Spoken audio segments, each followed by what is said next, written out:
താനുള്ളപ്പോൾ തന്നെ ബാലയ്ക്ക് കോകിലയുമായി ബന്ധം, അനാഥയാണെന്ന് പറഞ്ഞു വെളിപ്പെടുത്തി എലിസബത്ത്. ബാലയുടെ മൂന്നാം ഭാര്യയാണ് കോകില. എലിസബത്തുമായുള്ള ബന്ധം അവസാനിപ്പിച്ചതിന് പിന്നാലെയാണ് ബാല കോകിലയെ വിവാഹം കഴിക്കുന്നത്. കോകില തന്റെ അമ്മാവന്റെ മകളാണെന്നാണ് ബാല പറഞ്ഞത്. താൻ ആശുപത്രിയിലായിരുന്നപ്പോൾ പരിചരിച്ചത് കോകിലയാണെന്നും അവരുടെ ഇഷ്ടം മനസ്സിലാക്കിയാണ് വിവാഹം കഴിച്ചതെന്നും ബാല പറഞ്ഞിരുന്നു.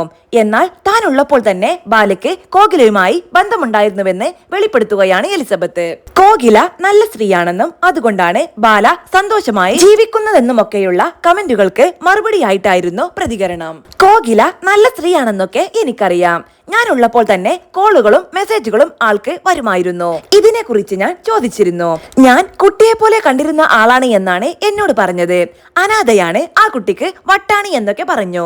ഞാൻ എടുത്തു വളർത്തിയ കുട്ടിയാണ്, അതുകൊണ്ടാണ് മെസ്സേജ് അയക്കുന്നതെന്നായിരുന്നു വിശദീകരണം. കുട്ടിയെ എങ്ങനെയാണ് കണ്ടതെന്ന് നമ്മൾ കണ്ടു. അപ്പോൾ അതിൽ തെറ്റില്ല. എനിക്ക് പ്രാന്താണെന്ന് പറഞ്ഞ് ഇറക്കി വിട്ടതാണ്. അങ്ങനെ ഇറക്കി വിട്ട ആളെ ചോര ഛർദിച്ചപ്പോൾ വീഡിയോ കോൾ ചെയ്തു. നീ വന്നില്ലെങ്കിൽ ഞാൻ ഇവിടെ മരിക്കുമെന്ന് പറഞ്ഞു. എൻഡോസ്കോപ്പിക്കൊന്നും വിധേയമാകില്ലെന്നൊക്കെ പറഞ്ഞു. ഞാൻ അന്നേരം കുന്നംകുളത്തായിരുന്നു.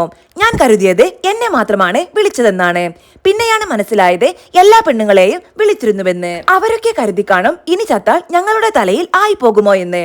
സ്വന്തം വീട്ടിലേക്ക് വിളിച്ചാൽ ആരും വരില്ല. അത് മറ്റൊരു കാര്യം. അങ്ങനെയാണ് എന്നെ വിളിക്കുന്നത്. പണിക്കാരത്തിയായി എന്നെ നിർത്തി.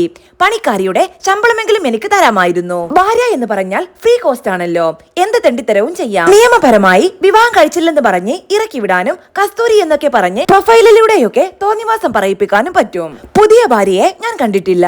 ആളുകൾ തെറ്റിദ്ധരിക്കുന്നത് ഞാനുള്ളപ്പോൾ അവർ വന്നെന്നാണ്. ഞാൻ പോയി കഴിഞ്ഞ് വേറൊരു പെണ്ണിനെ അവിടെ കൊണ്ടു നിർത്തിയിരുന്നു. ഞങ്ങളുടെ കൂടെ ഉണ്ടായിരുന്ന നായ പ്രസവിച്ചപ്പോൾ അതിന്റെ കുഞ്ഞിനെ വിറ്റവരിൽ ഒരാളായിരുന്നു ആ സ്ത്രീ. അവിടെ പോയിട്ടുള്ളവരാണ് ഇതിനെ കുറിച്ച് പറഞ്ഞത്. മറ്റൊരു പെണ്ണും വന്നിരുന്നു. പിറന്നാൾ വീഡിയോയിലൊക്കെ കാണാം. അവരൊക്കെ കല്യാണം കഴിക്കണമെന്ന് വാശി പിടിച്ചതോടെ ഇറക്കി വിടുകയായിരുന്നു. നിങ്ങളുടെ സ്റ്റാൻഡേർഡ് എന്താണെന്നറിയണം. നിങ്ങളുടെ നിലവാരവും എന്റെ നിലവാരവും എവിടെയാണെന്ന് മനസ്സിലാക്കണം എന്നൊക്കെയാണത്രേ അവരോട് പറഞ്ഞിരുന്നത്. അത് കഴിഞ്ഞു വന്നയാളാണ് ഈ പുതിയ സ്ത്രീ. ഞാൻ മരുന്ന് മാറ്റി കൊടുത്തുവെന്നതൊക്കെ അവർ എങ്ങനെയാണ് കണ്ടതെന്ന് എനിക്കറിയില്ല. ഇയാൾ ഇങ്ങനെ പലരോടും പറഞ്ഞിട്ടുണ്ട്. ബെസ്റ്റ് ഫ്രണ്ടായ സുഹൃത്തിനോടും പറഞ്ഞിട്ടുണ്ട്. ഇതൊക്കെ ഞാൻ അറിഞ്ഞിരുന്നു. ഇയാൾ മാനിപ്പുലേറ്റ് ചെയ്യാൻ മിടുക്കനാണ്. എന്നെ അവിടേക്ക് വിവാഹം കഴിച്ച് കൊണ്ടുപോകുന്നതിന് മുൻപേ തന്നെ എന്നെ ഇറക്കി വിടേണ്ടതിനെ കുറിച്ച് ആലോചിച്ചിരുന്നയാളാണ്. അപ്പോൾ മരുന്ന് മാറ്റി കൊടുത്തതെന്ന് മാത്രമല്ല പല കഥകളും പറയും, എലിസബത്ത് പറഞ്ഞു.